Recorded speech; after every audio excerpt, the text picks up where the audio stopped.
My ranch has been my pride and joy for most of my life. 200 acres of rolling fields, a few dozen head of cattle, my horse Lucky, and the same old white farmhouse my granddad built back in the 1940s. For decades, we never had any problems. Then, a few years ago, some slick developer bought up the empty land down the road, built a gated subdivision, and slapped a brand new HOA in charge of keeping the community beautiful. At first, it didn't matter. My ranch sits just outside their official boundary lines. But that didn't stop Karen, the HOA president, from showing up at my door every other month complaining about my unkempt fields, my old fences, or my tractor parked by the barn. I'd nod politely, say, "Thanks for your input, Karen," then close the door and go back to minding my own business. I don't pay HOA dues. I'm not part of their development. My ranch was here before they ever broke ground. So last month, I decided to take a well-deserved vacation. 10 days in Wyoming, camping and fishing. I left my ranch in the care of my foreman, Pete, who's been with me for 20 years. On the 8th day, we had a bad storm forecast, so I cut my trip short and drove the 14 hours home. I pulled up just after sunrise and saw something that stopped me cold. Cars lined up on my long gravel driveway, a big white tent set up on my front lawn, and a banner that read, "Foreclosure auction today." I parked, got out, and stormed over. There was Karen, wearing her HOA blazer and barking orders into a bullhorn like she owned the place. She froze when she saw me.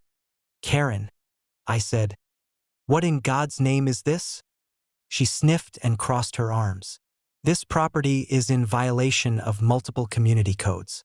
The HOA board voted unanimously to reclaim it and auction it off to cover unpaid dues and fines." I laughed so hard I nearly dropped my coffee mug. "Karen, this ranch isn't part of your HOA. It never has been. You can't auction off property you don't own." Her eyes narrowed. She actually shushed me, then snapped her fingers at one of the bidders. "Ignore him. He doesn't know what he's talking about." When I tried to tell the people gathered that the whole thing was illegal, Karen called 911.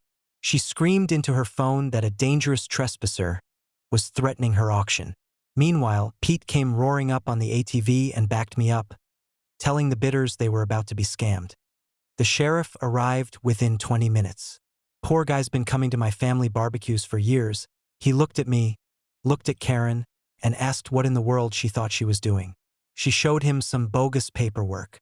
He shook his head and asked her one simple question: "Where's the foreclosure order from the county?" Of course, she didn't have one because there wasn't one. My taxes are paid up to date. No liens, no unpaid bills, no HOA authority over my land. The sheriff told the crowd the auction was canceled immediately. Karen turned bright red, threatened to sue me for harassment, then tried to pack up her sign while yelling at her staff. But it didn't end there. I called my lawyer that afternoon. Turns out Karen filed fake liens with the county clerk, a crime in this state. She'd been forging violation notices and putting them in my mailbox while I was gone, trying to make it look like I owed thousands in unpaid fines. Long story short, Karen's now facing charges for fraud and filing false documents. The HOA board threw her out so fast her head spun.